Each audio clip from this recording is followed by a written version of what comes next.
2023, I joined the Norwegian beach cleaning organization in the same boat. I helped that organization for 8 months as volunteer with their mission to clean as much marine litter as possible.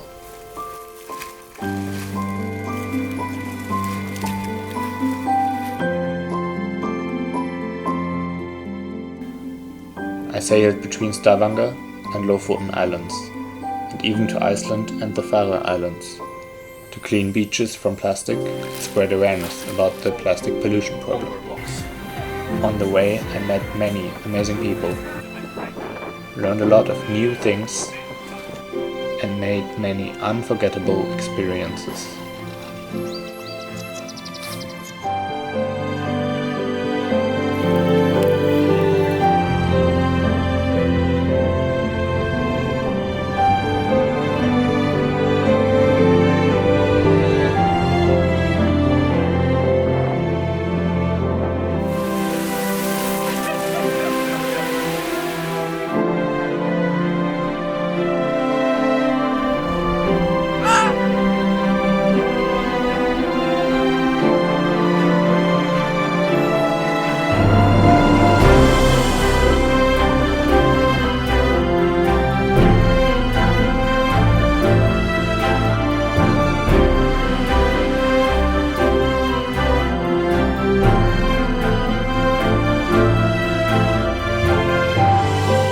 I got also confronted with the sad truth about the state of our oceans and the amount of plastic pollution in the sea.